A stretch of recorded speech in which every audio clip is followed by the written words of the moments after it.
Very warm welcome to one and all dear students. हम अपने पिछले लेक्चर में बात कर रहे थे डायमेंशंस ऑफ इंडिविजुअल डिफरेंस, जिसमें हमने कर लिया था कॉग्निटिव एबिलिटी, इंटरेस्ट, एप्टीट्यूड और आपका क्रिएटिविटी। तो आज के इस लेक्चर में हम नेक्स्ट बात करेंगे कि कौन कौन से और डायमेंशन हैं जो आपके इंडिविजुअल डिफरेंस को जिससे मेज़र हम कर सकते हैं, क्योंकि जब हमें पता होगा कि इंडिविजुअल डिफरेंस वेरी कहाँ कहाँ पे करता है, कौन कौन से ऐसी वेरिएशन होती हैं, तो उसके थ्रू जो हमारी टेक्निक रहती है बच्चों को पढ़ाने की, वो भी क्या होनी चाहिए, डिफरेंट होनी चाहिए। तो उसके रिगार्डिंग हम बात कर रहे थे। तो आज के लेक्चर में बात करेंगे पर्सनालिटी की। पर्सनालिटी भी क्या है, एक डायमेंशन है इंडिविजुअल डिफरेंस का। पर्सनालिटी को हिंदी में कहा जाता है व्यक्तित्व। तो व्यक्तित्व हमने कर भी चुके हैं। तो व्यक्तित्व शब्द अंग्रेजी भाषा के पर्सनालिटी शब्द का हिंदी रूपांतरण है और पर्सनालिटी लैटिन भाषा के पर्सोना से लिया गया है, जिसका अर्थ होता है मुखौटा या नकली चेहरा। तो पहले क्या था कि जो पर्सनालिटी थी उसको, जो बाहरी व्यक्तित्व था उससे ही हम मेजर करते थे, जैसे शारीरिक रचना हो गई, रंग रूप हो गया, वेशभूषा होगी, इससे ही क्या किया जाता था, व्यक्तित्व को मेजरमेंट किया जाता था। लेकिन धीरे धीरे जब इसका कॉन्सेप्ट चेंज हुआ, तो जब साइकोलॉजिस्ट हुए उन्होंने इस चीज़ को स्टडी किया, तो उन्होंने अपने अपने अकॉर्डिंग क्या किया, पर्सनालिटी की डेफिनेशंस दी। तो पर्सनालिटी में जुंग्स ने अपनी क्लैरिफिकेशन में कहा कि दो तरह की पर्सनालिटी होती है, एक इंट्रोवर्ट और ये एक एक्सट्रोवर्ट। अगर इंट्रोवर्ट की बात करें तो वो अंतर्मुखी होती है, और जो आपकी एक्सट्रोवर्ट होती है वो बहिर्मुखी होती है। बहिर्मुखी जैसे नाम से ही है, बाहरी जो भी वेशभूषा होगी या इस तरह की जो भी प्रवृत्ति होगी किसी पर्सन की, वो क्या है, उसकी एक्सट्रोवर्ट है। और इंट्रोवर्ट में जो उसका इंटरनल है, वो उसकी इंटेलिजेंस हो सकती है, वो कैसे उसके काम करने का तरीका, और बाहर कुछ दिखावा ना करके अंदर वो क्या हो, बहुत ज़्यादा क्या हो, पर्सन इंटेलिजेंट हो। तो कुछ एक स्टूडेंट्स क्या करते हैं, क्लास में आपने देखा होगा कि पूरा साल लगता है कि ये अच्छे स्टडी में नहीं है, बट टेस्ट जब दिया जाता है तो उनकी परफॉर्मेंस क्या होती है, दूसरों के अकॉर्डिंग कंपैरिजन में वो क्या होते हैं, बहुत अच्छे स्टूडेंट्स होते हैं। तो कौन सी पर्सनालिटी हो गई, इंट्रोवर्ट पर्सनालिटी की। इंटरनल में ही उनके पास इतना नॉलेज था, बट एक्सप्लेनेशन की वो नहीं कर पाती थी। और सम टाइम आपने सुना होगा कि मैक्सिमम बच्चों को ये प्रॉब्लम होती है। आप में से भी कुछ ऐसे स्टूडेंट्स हो सकते हैं जो कहते हैं कि हम रिटर्न में करेंगे लेकिन हम वर्बली नहीं बोलेंगे। तो अगर वो बोलेंगे दैट इज योर एक्सट्रोवर्ट। अगर वो इंट्रोवर्ट, अगर वो रिटर्न में या उस चीज़ को एक्सप्लेन ना करके, मतलब पेजेस पे नोट डाउन करके वो बोलेंगे, मतलब बोल नहीं सकते लेकिन इंटरनल में उनके पास क्या है, बहुत ज़्यादा नॉलेज होता है, तो वो क्या होता है, आपका इंट्रोवर्ट। अगर पर्सनालिटी को बताऊं मैं, तो पर्सनालिटी को very warm welcome to one and all dear students. हम अपने पिछले लेक्चर में बात कर रहे थे डायमेंशंस ऑफ इंडिविजुअल डिफरेंस, जिसमें हमने कर लिया था कॉग्निटिव एबिलिटी, इंटरेस्ट, एप्टीट्यूड और आपका क्रिएटिविटी। तो आज के इस लेक्चर में हम नेक्स्ट बात करेंगे कि कौन कौन से और डायमेंशन हैं जो आपके इंडिविजुअल डिफरेंस को जिससे मेज़र हम कर सकते हैं, क्योंकि जब हमें पता होगा कि इंडिविजुअल डिफरेंस वेरी कहाँ कहाँ पे करता है, कौन कौन से ऐसी वेरिएशन होती हैं, तो उसके थ्रू जो हमारी टेक्निक रहती है बच्चों को पढ़ाने की, वो भी क्या होनी चाहिए, डिफरेंट होनी चाहिए। तो उसके रिगार्डिंग हम बात कर रहे थे। तो आज के लेक्चर में बात करेंगे पर्सनालिटी की। पर्सनालिटी भी क्या है, एक डायमेंशन है इंडिविजुअल डिफरेंस का। पर्सनालिटी को हिंदी में कहा जाता है व्यक्तित्व। तो व्यक्तित्व हमने कर भी चुके हैं। तो व्यक्तित्व शब्द अंग्रेजी भाषा के पर्सनालिटी शब्द का हिंदी रूपांतरण है और पर्सनालिटी लैटिन भाषा के पर्सोना से लिया गया है, जिसका अर्थ होता है मुखौटा या नकली चेहरा। तो पहले क्या था कि जो पर्सनालिटी थी उसको, जो बाहरी व्यक्तित्व था उससे ही हम मेजर करते थे, जैसे शारीरिक रचना हो गई, रंग रूप हो गया, वेशभूषा होगी, इससे ही क्या किया जाता था, व्यक्तित्व को मेजरमेंट किया जाता था। लेकिन धीरे धीरे जब इसका कॉन्सेप्ट चेंज हुआ, तो जब साइकोलॉजिस्ट हुए उन्होंने इस चीज़ को स्टडी किया, तो उन्होंने अपने अपने अकॉर्डिंग क्या किया, पर्सनालिटी की डेफिनेशंस दी। तो पर्सनालिटी में जुंग्स ने अपनी क्लैरिफिकेशन में कहा कि दो तरह की पर्सनालिटी होती है, एक इंट्रोवर्ट और ये एक एक्सट्रोवर्ट। अगर इंट्रोवर्ट की बात करें तो वो अंतर्मुखी होती है, और जो आपकी एक्सट्रोवर्ट होती है वो बहिर्मुखी होती है। बहिर्मुखी जैसे नाम से ही है, बाहरी जो भी वेशभूषा होगी या इस तरह की जो भी प्रवृत्ति होगी किसी पर्सन की, वो क्या है उसकी एक्सट्रोवर्ट है। और इंट्रोवर्ट में जो उसका इंटरनल है वो उसकी इंटेलिजेंस हो सकती है, वो कैसे उसके काम करने का तरीका, और बाहर कुछ दिखावा ना करके अंदर वो क्या हो, बहुत ज़्यादा क्या हो पर्सन, इंटेलिजेंट हो। तो कुछ एक स्टूडेंट्स क्या करते हैं क्लास में, आपने देखा होगा कि पूरा साल लगता है कि ये अच्छे स्टडी में नहीं है, बट टेस्ट जब दिया जाता है तो उनकी परफॉर्मेंस क्या होती है, दूसरों के अकॉर्डिंग कंपैरिजन में वो क्या होते हैं, बहुत अच्छे स्टूडेंट्स होते हैं। तो कौन सी पर्सनालिटी हो गई, इंट्रोवर्ट पर्सनालिटी की। इंटरनल में ही उनके पास इतना नॉलेज था, बट एक्सप्लेनेशन की वो नहीं कर पाती थी। और सम टाइम आपने सुना होगा कि मैक्सिमम बच्चों को ये प्रॉब्लम होती है। आप में से भी कुछ ऐसे स्टूडेंट्स हो सकते हैं जो कहते हैं कि हम रिटर्न में करेंगे लेकिन हम वर्बली नहीं बोलेंगे। तो अगर वो बोलेंगे दैट इज योर एक्सट्रोवर्ट। अगर वो इंट्रोवर्ट, अगर वो रिटर्न में या उस चीज़ को एक्सप्लेन ना करके, मतलब पेजेस पे और नोट डाउन करके वो बोलेंगे, मतलब बोल नहीं सकते लेकिन इंटरनल में उनके पास क्या है, बहुत ज़्यादा नॉलेज होता है, तो वो क्या होता है आपका इंट्रोवर्ट। अगर पर्सनालिटी को बताऊं मैं, तो पर्सनालिटी को हम बहुत पहले ही बहुत डिटेल में पढ़ चुके हैं, तो मैं ज़्यादा डिटेल में नहीं करवाऊंगी आपको, शॉर्ट में बता देती हूँ। तो हमने क्या किया था, जब पर्सनालिटी किया था तो हमने टॉपोग्राफिकल मॉडल की बात की थी जी, ठीक है, जिसमें सिगमंड फ्रॉइड ने दिया था। ये फ्रॉइड ने क्या कहा था कि जो एक पर्सन की पर्सनालिटी होती है, कॉन्शियस लेवल की उसका कितना होता है, ओनली 1/10 पार्ट ही हम देख पाते हैं, बाकी क्या होता है उसका सबकॉन्शियस और अनकॉन्शियस। तो उन्होंने एक बर्फ के पर्वत के साथ क्या किया था, कंपेयर किया था टॉपोग्राफिकल मॉडल में। उसके बाद स्ट्रक्चरल मॉडल की बात करें तो वो भी किसने दिया था, सिगमंड फ्रॉइड ने दिया था। तो मैंने उस टाइम आपको बताया भी था कि ये बहुत इंपॉर्टेंट क्वेश्चन है सिगमंड फ्रॉइड का, जो आपके टैट में बहुत ज़्यादा पूछा जाता है।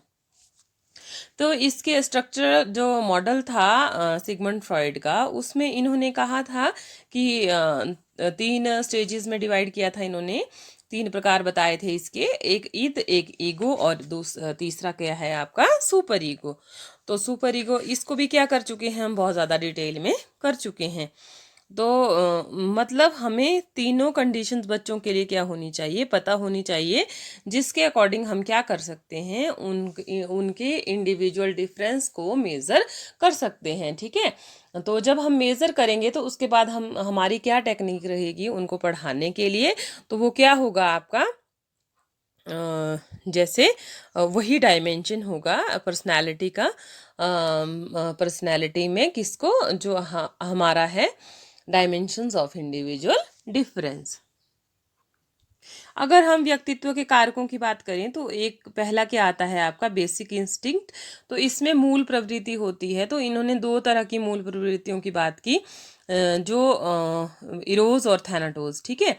तो इरोज क्या होता है आपका, जो जीवन, मतलब जो बर्थ इंस्टिंक्ट होता है उसको इरोज कहा जाता है। और दूसरा जो आपका जो आपकी दूसरी प्रवृत्ति होती है उसको क्या कहा जाता है, थैनाटोज कहा जाता है, ठीक है। जो डेथ इंस्टिंक्ट होता है उसको थैनाटोज कहा जाता है। और जो आपका बर्थ इंस्टिंक्ट और लाइफ इंस्टिंक्ट भी इसको बोलते हैं, लाइफ इंस्टिंक्ट इरोज, और जो आपका डेथ इंस्टिंक्ट है वो थैनाटोज। और ये क्या किया जाता है, पूछा जाता है। तो ये 2 तरह की मूल प्रवृत्ति बताई कि जो हम कार्य करते हैं तो ये मूल प्रवृत्तियाँ हमारी मृत्यु तक क्या होती हैं, सभी चीज़ों के लिए उत्तरदायी होती हैं। तो उसके बाद इन्होंने दूसरी बात की एंग्जाइटी की, जो क्या होता है, चिंता होती है। तो जब एक चिंता एक क्या है, तनावपूर्ण अवस्था है।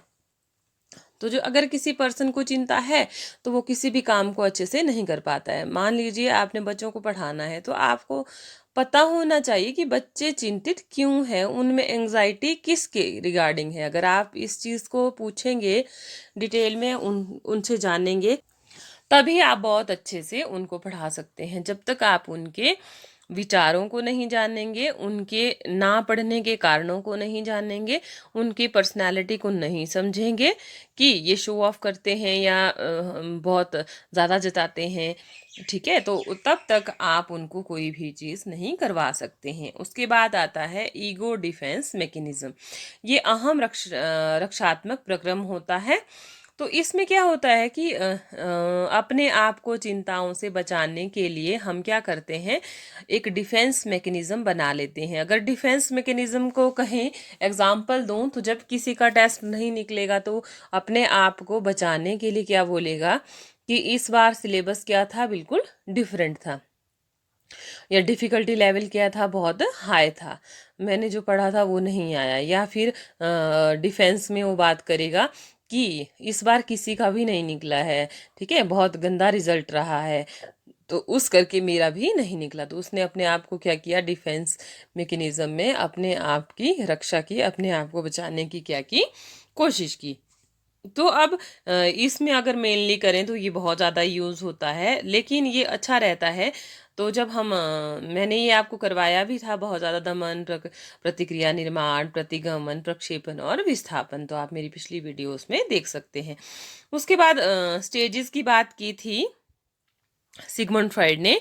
इन्होंने फर्स्ट स्टेज क्या बताई थी, oral stage, second anal stage, और आपकी थर्ड कौन सी थी, फैलिक स्टेज, लेटेंसी स्टेज और जेनाइटल स्टेज। ये भी हम बहुत डिटेल में कर चुके हैं। तो इसका भी क्या होना चाहिए, एक टीचर को नॉलेज होना चाहिए जिसके रिगार्डिंग कि अगर इन स्टेजेस में एक बच्चे का विकास नहीं हुआ है तो नेक्स्ट जो उसकी फ्यूचर लाइफ होती है, या जिस स्टेज में वो स्कूल में पढ़ता है या कॉलेजेस में जाता है, तो वो कमी उसकी क्या रहती है, मतलब होल लाइफ में उसको उस चीज़ की क्या रहती है, कमी रहती है। अगर एक बच्चा टॉय के साथ बचपन में नहीं खेला है तो उसका एक मेन होता है कि जब मैं बड़ा हो जाऊंगा, जॉब करूंगा, तो मैं क्या रखूंगा, बहुत सारे टॉयज लूंगा, ठीक है, कि जो मुझे कमी है मैं अपनी नेक्स्ट जनरेशन को वो कमी नहीं दूंगा।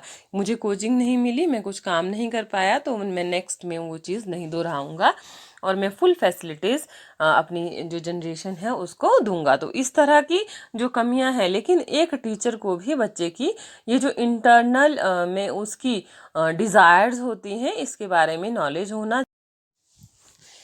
जो नेक्स्ट डायमेंशन है वो है हमारा इमोशन।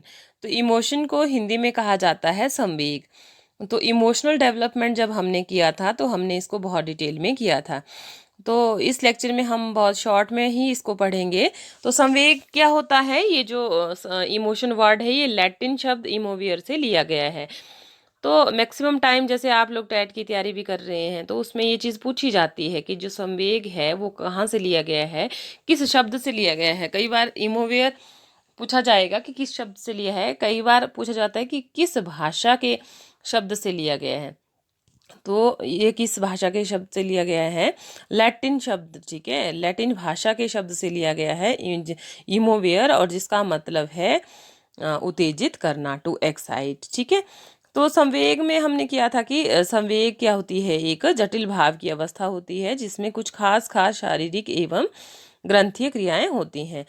तो बाकी अगर कंपोनेंट्स ऑफ इमोशंस की बात करें तो ये 3 प्रकार के कंपोनेंट्स इसमें बताए गए हैं। तो 3 प्रकार के कंपोनेंट्स में बात करें तो फर्स्ट है हमारा दैहिक तत्व, जिसको इंग्लिश में कहा जाता है फिजिकल कंपोनेंट, ठीक है, दैहिक या शारीरिक तत्व आपका। दूसरा क्या आता है आपका संज्ञानात्मक तत्व, जो होता है आपका कोग्निटिव कंपोनेंट। और थर्ड आता है हमारा व्यवहारात्मक तत्व, जिसको इंग्लिश में कहा जाता है बिहेवियरल कंपोनेंट। तो संवेगों में जो हमारे शारीरिक तत्व होते हैं, तो वो जैसे हमारी हार्ट बीट हो है, ठीक है, तो जो हमारी सांस लेने की श्वसन गति है वो क्या होती है, कई बार देखा जाता है। तो जैसे जैसे संवेग होते हैं उसके अकॉर्डिंग इसमें क्या आते रहते हैं, चेंजेस आते रहते हैं। तो कोग्निटिव कंपोनेंट्स में भी हमने किया है ये कि संज्ञान से रिलेटेड कि हम हर एक परिस्थिति को समझने की कोशिश करते हैं कि कोई भी कार्य जब किया जाता है तो उसमें ये चीज़ें देखी जाती है कि हमारे इमोशंस कैसे वहाँ पे काम करते हैं। तो नेक्स्ट बिहेवियरल में, बिहेवियर जो हमारा होता है वो किस पर डिपेंड करता है, हमारा मेनली जो हमारे इमोशंस होते हैं। तो ये बहुत डिटेल में हम पढ़ चुके हैं, तो ज़्यादा चर्चा मैं इस पर नहीं करूँगी। तो कैरेक्टरिस्टिक्स ऑफ इमोशंस की भी बात करें तो वो भी हम कर चुके हैं। तो इमोशन क्या होता है? परसिस्टेंट होता है। जो इसकी कैरेक्टरिस्टिक्स हैं, फर्स्ट है इमोशन इज़ परसिस्टेंट, सेकेंड है इमोशन इज़ क्यूमुलेटिव, थर्ड है हमारा emotions are motivational in nature, और फोर्थ है हमारा इमोशंस इज डिफ्यूज्ड।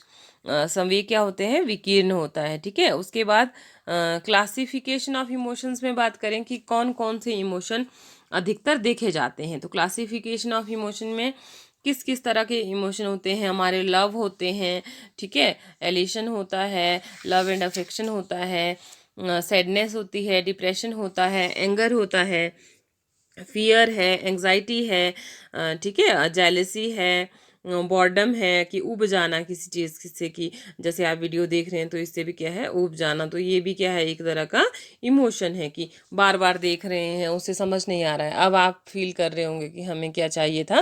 क्लासरूम चाहिए था जहाँ पे टीचर क्या करे? फेस टू फेस पढ़ाए। और हो सकता है कभी फ्यूचर में मतलब फ्यूचर में ऐसा देखने को मिले कि बहुत ही कम स्टूडेंट्स डिमांड करेंगे कि हमें ऑनलाइन क्लासेस चाहिए। ठीक है, तो ये बहुत ज़्यादा कि उब जाना किसी चीज़ से, तो ये भी क्या है? एक तरह का इमोशन है। तो नेक्स्ट डायमेंशन जो हमारा इसमें आता है वो है वैल्यूज़। अगर वैल्यूज़ को हिंदी में कहें तो इसको कहा जाता है मूल्य। तो मूल्य जो होते हैं हमारे, वो कहाँ से लिया गया है? तो इसकी जो उत्पत्ति हुई है इस शब्द की, वो मूल धातु में यत प्रत्यय के संयोग से मूल्य शब्द की क्या हुई है? उत्पत्ति हुई है। तो जिसके अनेक अर्थ हैं, जैसे वेतन है, कीमत है, दाम है, उपयोगिता आदि। वेतन, कीमत, दाम, उपयोगिता आदि। वैल्यू, वैल्यू आपने शब्द मैथ्स में सुना होगा कि उसकी वैल्यू इतनी है, मतलब उसका क्या है? वो मूल्य है। ठीक है, उस चीज़ की क्या है? कीमत है। अब ये जो वैल्यू वर्ड है, ये अगर इसको इंग्लिश वर्ड से कहें तो वैल्यू लैटिन VALUE है। ठीक है, वैल्यू है अंग्रेजी भाषा के, और लैटिन भाषा के शब्द वैलेरी से ये क्या है? बना है, जिसका अर्थ होता है कीमत। ठीक है, तो जो वैल्यू शब्द है वो कहाँ से लिया गया है? वैलरी से लिया गया है, जिसका अर्थ होता है आपका, वैलरी का वर्ड मीन कीमत। ठीक है, तो मूल्य क्या है? इनके लक्षण क्या है? मूल्य अमूर्त है और मूल्य क्या है? मूर्त है। मतलब इसमें थोड़ा सा रहता है कि अमूर्त है या मूर्त है। तो मेनली अगर इसमें बात करें तो मूल्यों को क्यों बढ़ाया जा रहा है इसमें? क्योंकि जो हमारे मूल्य होते हैं कहीं ना कहीं वो क्या करते हैं? हमारी लाइफ में जो हम हैं एक्चुअल में, वो क्या करते हैं? मूल्य हमारे निर्धारित करते हैं। तो जब तक हमें किसी भी चीज़ की वैल्यू, हम किसी चीज़ को कीमती ना समझें, अगर आप समय को कीमती ना समझो, समय की वैल्यू ना समझो, तो हम लाइफ में बहुत जो गोल्डन टाइम है उसको क्या कर देंगे? मिस कर देंगे। जैसे आजकल जो स्टडी का टाइम है, आपको किस में वो यूज़ करना चाहिए? स्टडी के रिगार्डिंग ही उसको क्या करना चाहिए? यूज़ करना चाहिए। लेकिन आज के टाइम को अगर हम वक्त की वैल्यू ना समझें तो कहीं ना कहीं हम लैक कर जाएंगे हर एक चीज़ में। दूसरा, अगर पैसे की वैल्यू को जब बहुत ज़्यादा पैसा होता है तब ना समझा जाए, तो जब हम उसको बहुत बुरे तरीके से खर्च करते हैं तो बाद में हमें क्या होता है? रियलाइजेशन होता है कि हमने बहुत वेस्टेज ऑफ मनी कर दिया। दूसरे जो हमारे सिद्धांत होते हैं, अगर हम उसकी वैल्यू ना समझे तो वो भी क्या कर जाता है? लॉस।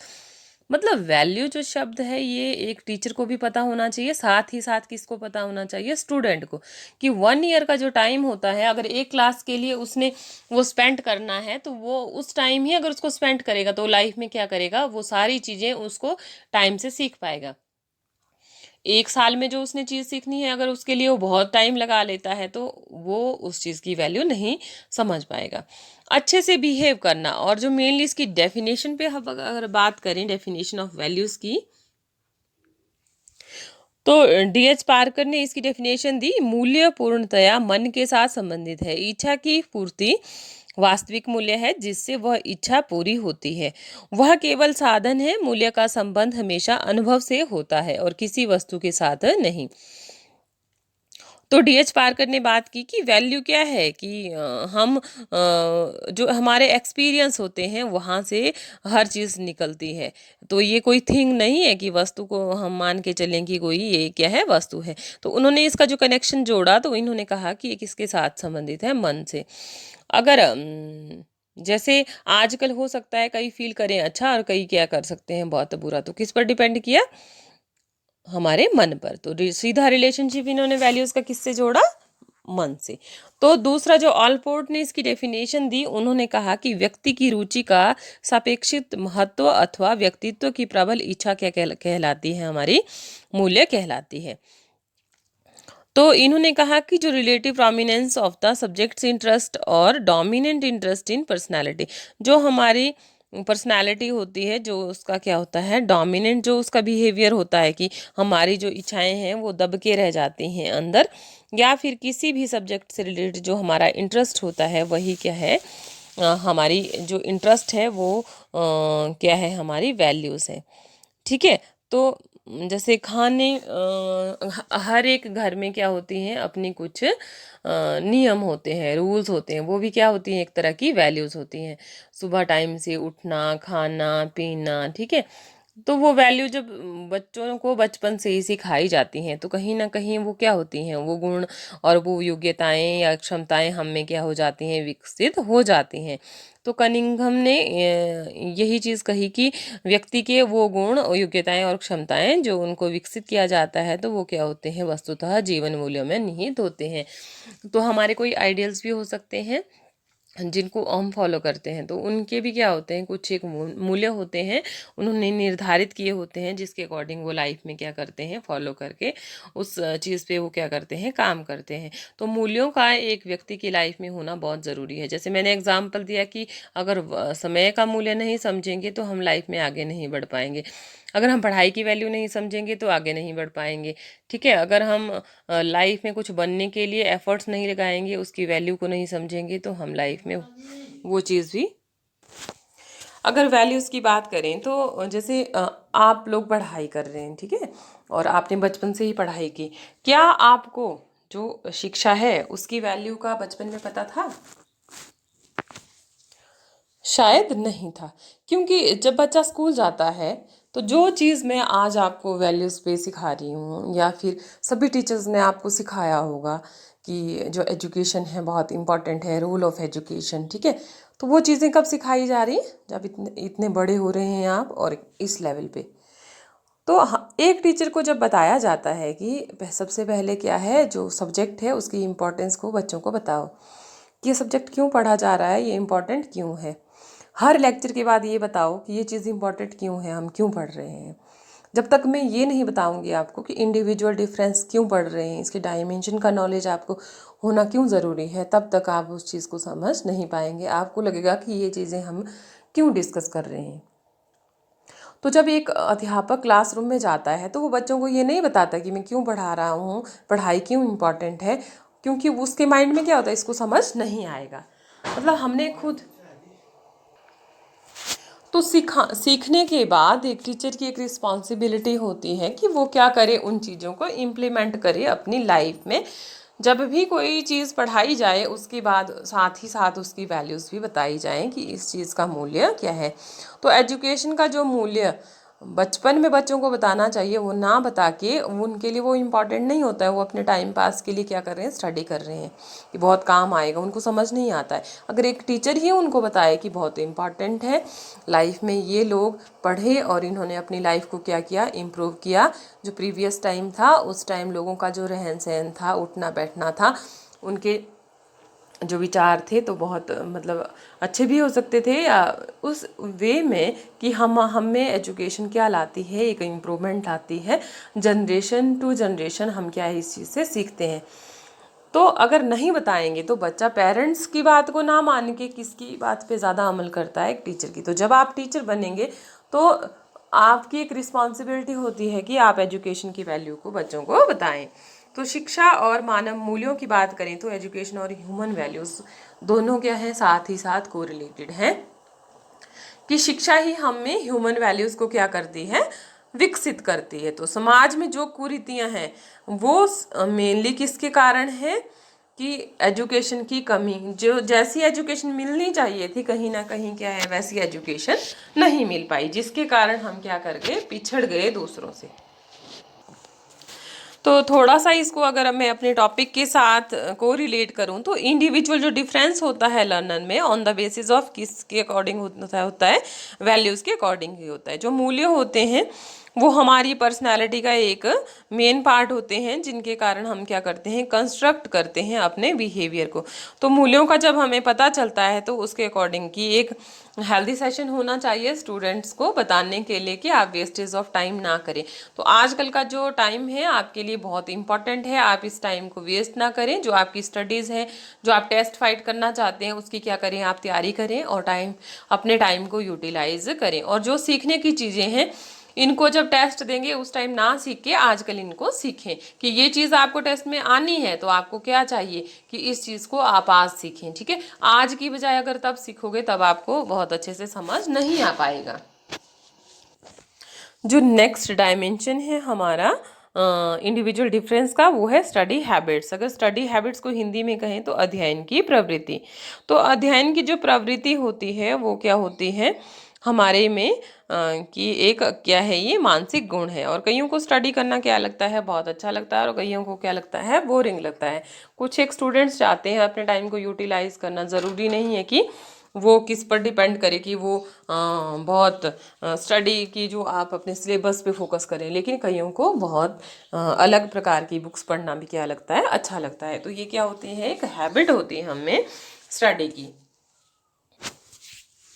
अगर हम स्टडी हैबिट्स की डेफिनेशन की बात करें, अध्ययन प्रवृत्ति क्या है, तो गैरेट ने कहा जो व्यवहार बार बार दोहराया जाने से स्वचालित बन जाए उसे क्या कहते हैं, हम एक तरह की आदत कहते हैं। तो जो आदत होती है वो मतलब कि सुबह अगर आपको 6 बजे उठाएंगे तो आपकी रोज़ नींद कितने बजे जाएगी, 6। अगर 11 बजे तक नहीं उठाएंगे तो आपने ये हैबिट क्या कर दी, अपने में इनकलकेट करते। ठीक है, सुबह कईयों को चाय पीना अच्छा लगता है, कईयों को फ़ोन चलाना अच्छा लगता है।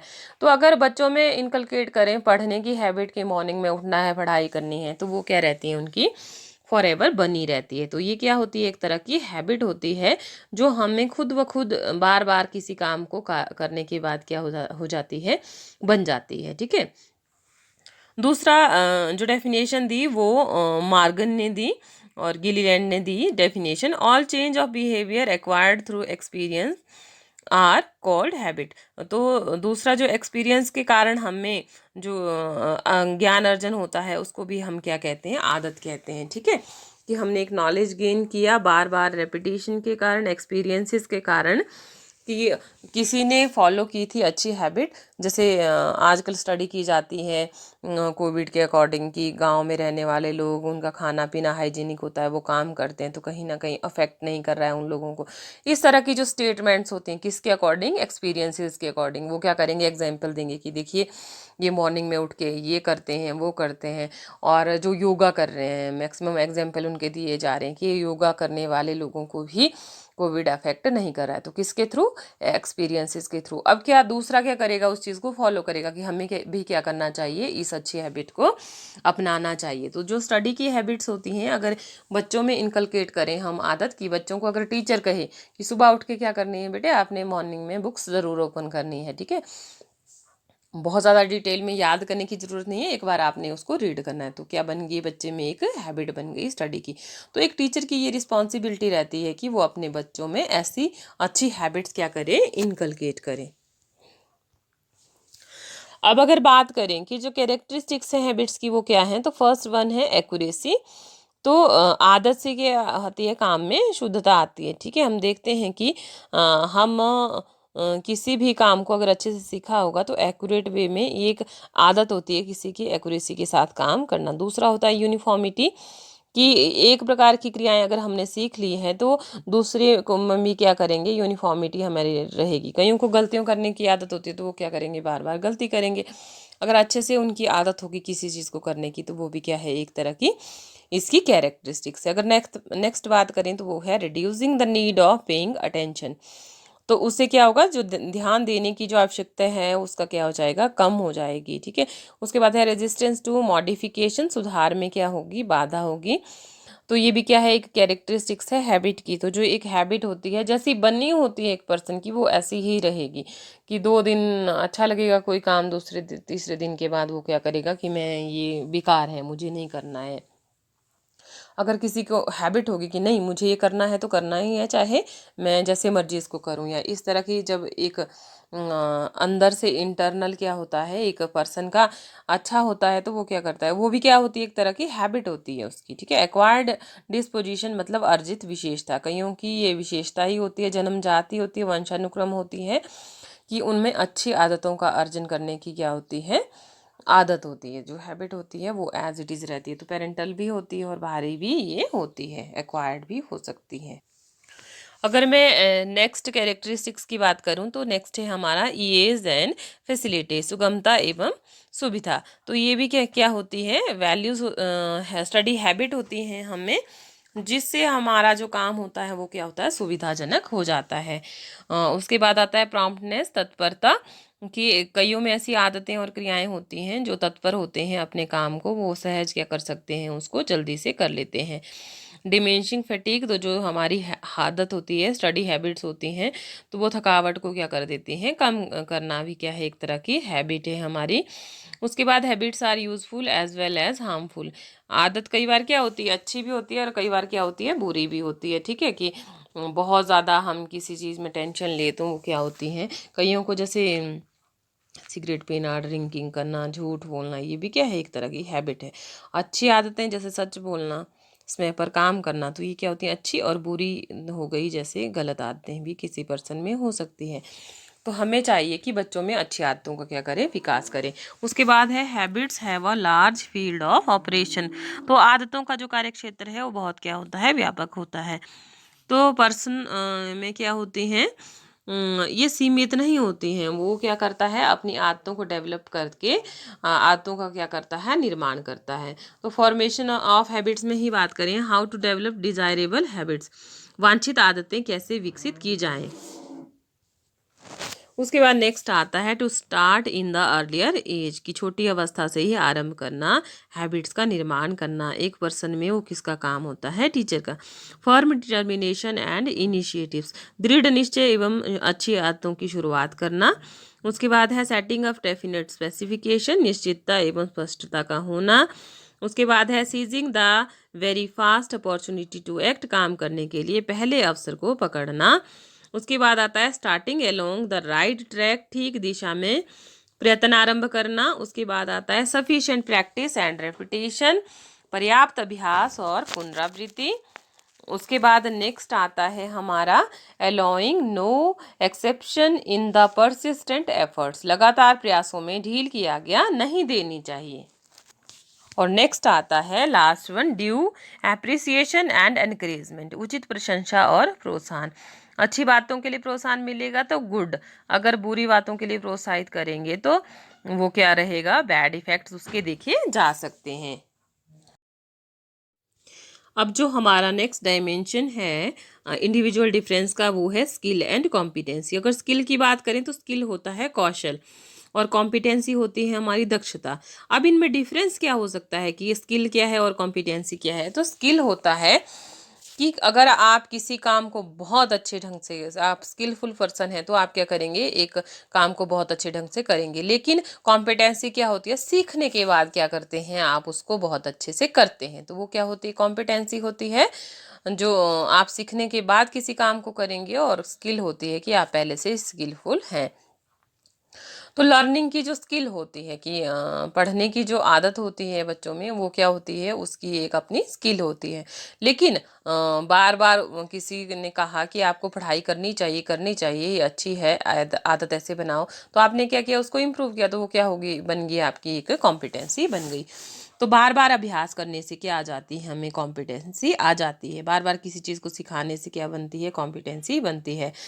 और स्किल क्या होती है, हमारे कार्य, जो हमारे काम करने का जो कौशल है, कि आप आपने जैसे स्टूडेंट्स जिन्होंने आईटीआई की है, भले ही उन्होंने 10th के बाद आईटीआई की है, ठीक है, या +2 के बाद उन्होंने आईटीआई की है, लेकिन वो क्या बन गए, स्किलफुल बन गए।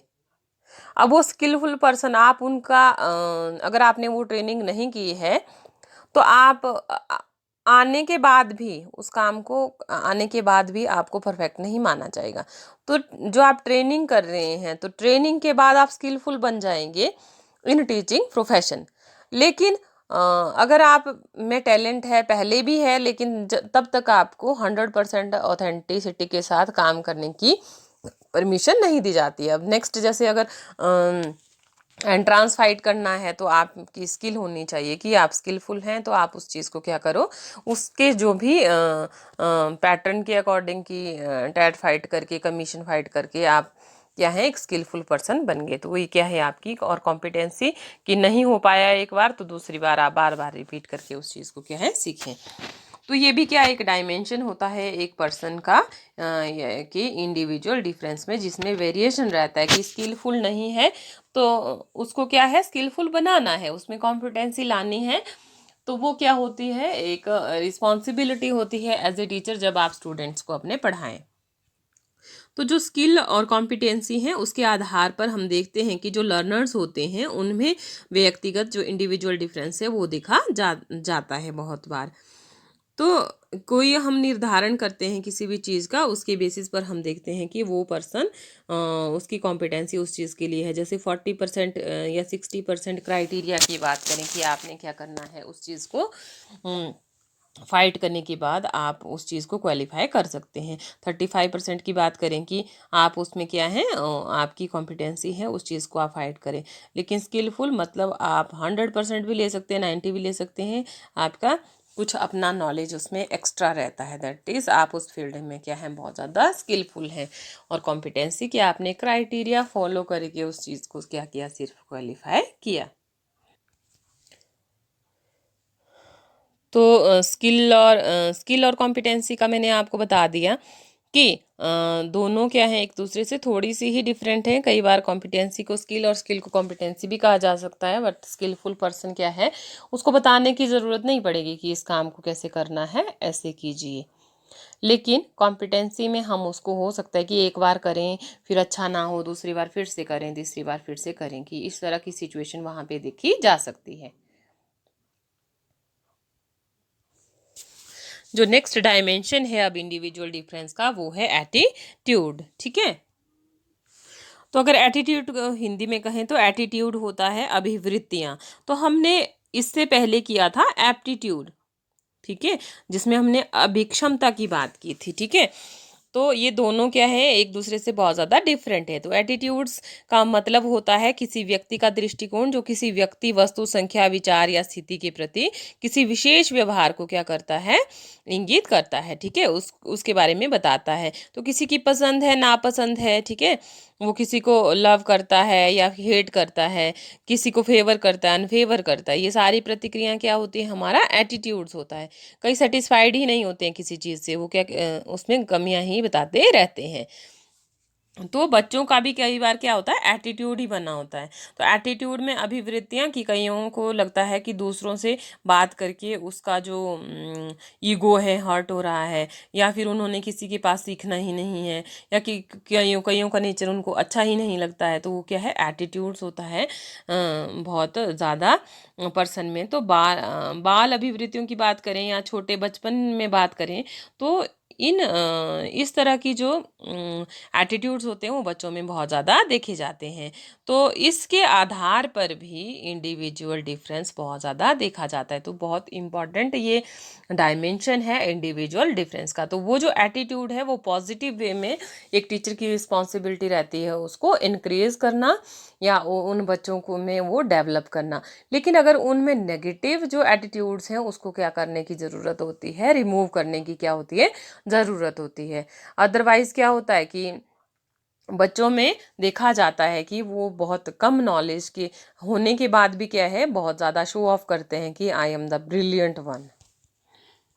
तो जैसे आपने कहावत सुनी भी होगी कि अधजल गगरी छलकत जाए, an empty vessel makes more noise. ठीक है, तो बच्चों में जो एटीट्यूड होता है उसके अकॉर्डिंग ही वो उस तरह का उनका क्या रहता है, सम टाइम या मैक्सिमम टाइम वो क्या करते हैं, बिहेवियर शो करते हैं।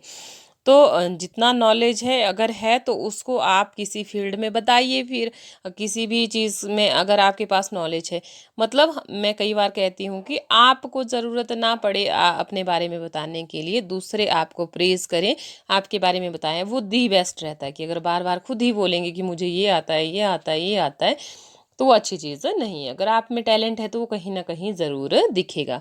तो एटीट्यूड में रहने से बेटर होता है, एटीट्यूड का होना भी बहुत ज़रूरी है, ऐसा नहीं है कि एटीट्यूड हो ही ना, लेकिन पॉजिटिव वे में हो, पॉजिटिविटी के साथ हो। ठीक है, अभिवृत्तियाँ होनी बहुत ज़रूरी है, लेकिन अगर नेगेटिव वे में है तो कहीं ना कहीं वो क्या करती हैं, ना सीखने के बाद भी मतलब कम नॉलेज के साथ अगर बहुत एटीट्यूड दिखाएंगे तो वो कहीं ना कहीं क्या है, वो लैग कर जाता है एक बच्चा।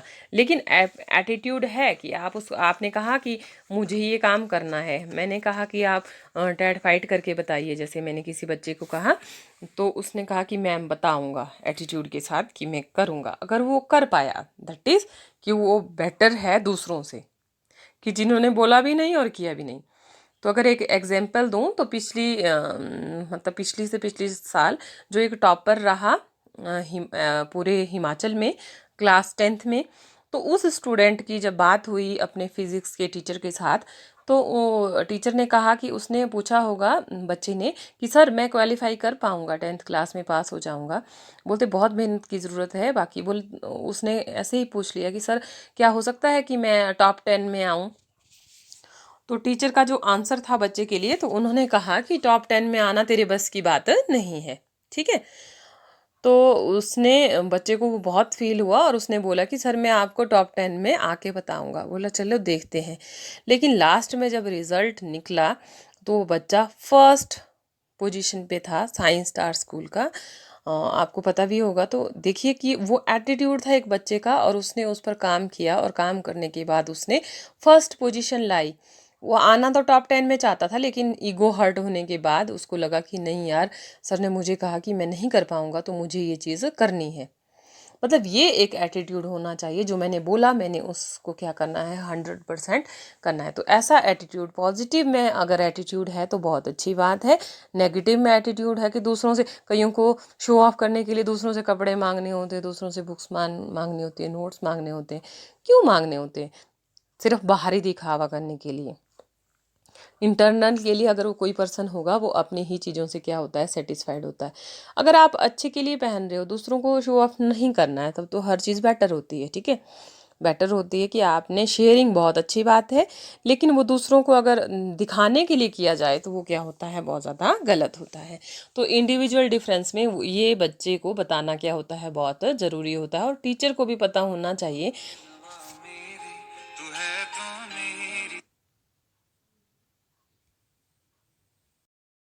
तो इसी के साथ हमारा टॉपिक ख़त्म हो जाता है, डायमेंशंस ऑफ इंडिविजुअल डिफरेंस। तो डायमेंशन ऑफ इंडिविजुअल डिफरेंस में हमने किया कोग्निटिव एबिलिटी, इंटरेस्ट, आपका aptitude, creativity, personality, emotions, values, study habits, skill and competency, self concept, attitudes. ठीक है, तो ये आपके 16 जब क्वेश्चन आएगा तो 16 मार्क्स के लिए आ सकता है। तो आपने इसको बहुत अच्छे से क्या करना है, प्रिपेयर करना है। तो thanks for watching, thank you so much. अब जो हमारा नेक्स्ट डायमेंशन है इंडिविजुअल डिफरेंस का, वो है स्किल एंड कॉम्पिटेंसी। अगर स्किल की बात करें तो स्किल होता है कौशल और कॉम्पिटेंसी होती है हमारी दक्षता। अब इनमें डिफरेंस क्या हो सकता है कि स्किल क्या है और कॉम्पिटेंसी क्या है? तो स्किल होता है कि अगर आप किसी काम को बहुत अच्छे ढंग से, आप स्किलफुल पर्सन हैं, तो आप क्या करेंगे, एक काम को बहुत अच्छे ढंग से करेंगे। लेकिन कॉम्पिटेंसी क्या होती है, सीखने के बाद क्या करते हैं, आप उसको बहुत अच्छे से करते हैं, तो वो क्या होती है, कॉम्पिटेंसी होती है। जो आप सीखने के बाद किसी काम को करेंगे, और स्किल होती है कि आप पहले से स्किलफुल हैं। तो लर्निंग की जो स्किल होती है कि पढ़ने की जो आदत होती है बच्चों में, वो क्या होती है, उसकी एक अपनी स्किल होती है।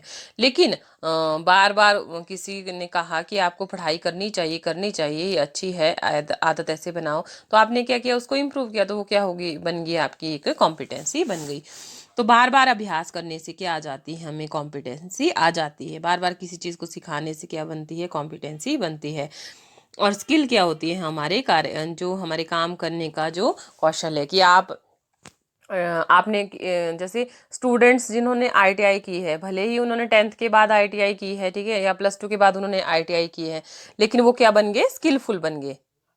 अब वो स्किलफुल पर्सन, आप उनका अगर आपने वो ट्रेनिंग नहीं की है तो आप आने के बाद भी उस काम को आने के बाद भी आपको परफेक्ट नहीं माना जाएगा।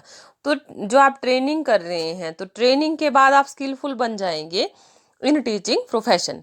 लेकिन अगर आप में टैलेंट है, पहले भी है, लेकिन तब तक आपको 100% ऑथेंटिसिटी के साथ काम करने की परमिशन नहीं दी जाती है। अब नेक्स्ट, जैसे अगर एंट्रांस फाइट करना है तो आपकी स्किल होनी चाहिए कि आप स्किलफुल हैं, तो आप उस चीज़ को क्या करो, उसके जो भी पैटर्न के अकॉर्डिंग की टैट फाइट करके, कमीशन फाइट करके आप क्या है, एक स्किलफुल पर्सन बन गए। तो वही क्या है आपकी और कॉम्पिटेंसी, कि नहीं हो पाया एक बार तो दूसरी बार आप बार बार रिपीट करके उस चीज़ को क्या है, सीखें। तो ये भी क्या एक डायमेंशन होता है एक पर्सन का, कि इंडिविजुअल डिफरेंस में, जिसमें वेरिएशन रहता है, कि स्किलफुल नहीं है तो उसको क्या है, स्किलफुल बनाना है, उसमें कॉम्पिटेंसी लानी है। तो वो क्या होती है, एक रिस्पॉन्सिबिलिटी होती है एज ए टीचर, जब आप स्टूडेंट्स को अपने पढ़ाएं। तो जो स्किल और कॉम्पिटेंसी है, उसके आधार पर हम देखते हैं कि जो लर्नर्स होते हैं उनमें व्यक्तिगत जो इंडिविजुअल डिफरेंस है वो देखा जाता है बहुत बार। तो कोई हम निर्धारण करते हैं किसी भी चीज़ का, उसके बेसिस पर हम देखते हैं कि वो पर्सन उसकी कॉम्पिटेंसी उस चीज़ के लिए है। जैसे 40% या 60% क्राइटेरिया की बात करें कि आपने क्या करना है, उस चीज़ को फाइट करने के बाद आप उस चीज़ को क्वालिफाई कर सकते हैं। 35% की बात करें कि आप उसमें क्या है, आपकी कॉम्पिटेंसी है, उस चीज़ को आप फाइट करें। लेकिन स्किलफुल मतलब आप 100% भी ले सकते हैं, 90 भी ले सकते हैं, आपका कुछ अपना नॉलेज उसमें एक्स्ट्रा रहता है, दैट इज़ आप उस फील्ड में क्या है, बहुत ज़्यादा स्किलफुल हैं। और कॉम्पिटेंसी कि आपने क्राइटेरिया फॉलो करके उस चीज़ को क्या किया, सिर्फ क्वालिफाई किया। तो स्किल और कॉम्पिटेंसी का मैंने आपको बता दिया कि दोनों क्या है, एक दूसरे से थोड़ी सी ही डिफरेंट है। कई बार कॉम्पिटेंसी को स्किल और स्किल को कॉम्पिटेंसी भी कहा जा सकता है, बट स्किलफुल पर्सन क्या है, उसको बताने की ज़रूरत नहीं पड़ेगी कि इस काम को कैसे करना है, ऐसे कीजिए। लेकिन कॉम्पिटेंसी में हम उसको, हो सकता है कि एक बार करें फिर अच्छा ना हो, दूसरी बार फिर से करें, तीसरी बार फिर से करें, कि इस तरह की सिचुएशन वहाँ पे देखी जा सकती है। जो नेक्स्ट डायमेंशन है अब इंडिविजुअल डिफरेंस का, वो है एटीट्यूड। ठीक है, तो अगर एटीट्यूड हिंदी में कहें तो एटीट्यूड होता है अभिवृत्तियां। तो हमने इससे पहले किया था एप्टीट्यूड, ठीक है, जिसमें हमने अभिक्षमता की बात की थी। ठीक है, तो ये दोनों क्या है, एक दूसरे से बहुत ज़्यादा डिफरेंट है। तो एटीट्यूड्स का मतलब होता है किसी व्यक्ति का दृष्टिकोण, जो किसी व्यक्ति, वस्तु, संख्या, विचार या स्थिति के प्रति किसी विशेष व्यवहार को क्या करता है, इंगित करता है। ठीक है, उसके बारे में बताता है। तो किसी की पसंद है, नापसंद है, ठीक है, वो किसी को लव करता है या हेट करता है, किसी को फेवर करता है, अनफेवर करता है, ये सारी प्रतिक्रियाएं क्या होती है, हमारा एटीट्यूड्स होता है। कई सेटिस्फाइड ही नहीं होते हैं किसी चीज़ से, वो क्या उसमें कमियां ही बताते रहते हैं। तो बच्चों का भी कई बार क्या होता है, एटीट्यूड ही बना होता है। तो एटीट्यूड में अभिवृत्तियां, कि कईयों को लगता है कि दूसरों से बात करके उसका जो ईगो है हर्ट हो रहा है, या फिर उन्होंने किसी के पास सीखना ही नहीं है, या कि कईयों कईयों का नेचर उनको अच्छा ही नहीं लगता है। तो वो क्या है, एटीट्यूड्स होता है बहुत ज़्यादा पर्सन में। तो बाल अभिवृत्तियों की बात करें या छोटे बचपन में बात करें, तो इस तरह की जो एटीट्यूड्स होते हैं वो बच्चों में बहुत ज़्यादा देखे जाते हैं। तो इसके आधार पर भी इंडिविजुअल डिफरेंस बहुत ज़्यादा देखा जाता है। तो बहुत इम्पॉर्टेंट ये डायमेंशन है इंडिविजुअल डिफरेंस का। तो वो जो एटीट्यूड है वो पॉजिटिव वे में एक टीचर की रिस्पॉन्सिबिलिटी रहती है उसको इनक्रीज करना, या उन बच्चों को में वो डेवलप करना। लेकिन अगर उनमें नेगेटिव जो एटीट्यूड्स हैं उसको क्या करने की ज़रूरत होती है, रिमूव करने की क्या होती है, ज़रूरत होती है। अदरवाइज क्या होता है कि बच्चों में देखा जाता है कि वो बहुत कम नॉलेज के होने के बाद भी क्या है, बहुत ज़्यादा शो ऑफ करते हैं कि I am the brilliant one. तो जैसे आपने कहावत सुनी भी होगी कि अधजल गगरी छलकत जाए, an empty vessel makes more noise. ठीक है, तो बच्चों में जो एटीट्यूड होता है उसके अकॉर्डिंग ही वो उस तरह का उनका क्या रहता है, सम टाइम या मैक्सिमम टाइम वो क्या करते हैं, बिहेवियर शो करते हैं। तो जितना नॉलेज है अगर है तो उसको आप किसी फील्ड में बताइए। फिर किसी भी चीज़ में अगर आपके पास नॉलेज है, मतलब मैं कई बार कहती हूँ कि आपको ज़रूरत ना पड़े अपने बारे में बताने के लिए, दूसरे आपको प्रेज़ करें, आपके बारे में बताएं, वो दी बेस्ट रहता है। कि अगर बार बार खुद ही बोलेंगे कि मुझे ये आता है, ये आता है, ये आता है, तो वो अच्छी चीज़ नहीं है। अगर आप में टैलेंट है तो वो कहीं ना कहीं ज़रूर दिखेगा। तो एटीट्यूड में रहने से बेटर होता है, एटीट्यूड का होना भी बहुत ज़रूरी है। ऐसा नहीं है कि एटीट्यूड हो ही ना, लेकिन पॉजिटिव वे में हो, पॉजिटिविटी के साथ हो। ठीक है, अभिवृत्तियां होनी बहुत ज़रूरी है, लेकिन अगर नेगेटिव वे में है तो कहीं ना कहीं वो क्या करती हैं, ना सीखने के बाद भी मतलब कम नॉलेज के साथ अगर बहुत एटीट्यूड दिखाएंगे तो वो कहीं ना कहीं क्या है, वो लैग कर जाता है एक बच्चा। लेकिन एटीट्यूड है कि आप उस, आपने कहा कि मुझे ये काम करना है, मैंने कहा कि आप टैट फाइट करके बताइए, जैसे मैंने किसी बच्चे को कहा तो उसने कहा कि मैम बताऊंगा एटीट्यूड के साथ कि मैं करूंगा। अगर वो कर पाया, दैट इज कि वो बेटर है दूसरों से, कि जिन्होंने बोला भी नहीं और किया भी नहीं। तो अगर एक एग्जाम्पल दूं तो मतलब पिछली से पिछली साल जो एक टॉपर रहा पूरे हिमाचल में, क्लास 10th में, तो उस स्टूडेंट की जब बात हुई अपने फिजिक्स के टीचर के साथ, तो वो टीचर ने कहा कि उसने पूछा होगा बच्चे ने कि सर मैं क्वालिफाई कर पाऊंगा, 10th क्लास में पास हो जाऊंगा। बोलते बहुत मेहनत की ज़रूरत है, बाकी बोल उसने ऐसे ही पूछ लिया कि सर क्या हो सकता है कि मैं टॉप 10 में आऊँ। तो टीचर का जो आंसर था बच्चे के लिए, तो उन्होंने कहा कि टॉप 10 में आना तेरे बस की बात नहीं है। ठीक है, तो उसने बच्चे को वो बहुत फील हुआ और उसने बोला कि सर मैं आपको टॉप 10 में आके बताऊंगा। बोला चलो देखते हैं। लेकिन लास्ट में जब रिजल्ट निकला तो वो बच्चा फर्स्ट पोजीशन पे था साइंस स्टार स्कूल का। आपको पता भी होगा। तो देखिए कि वो एटीट्यूड था एक बच्चे का और उसने उस पर काम किया और काम करने के बाद उसने फर्स्ट पोजीशन लाई।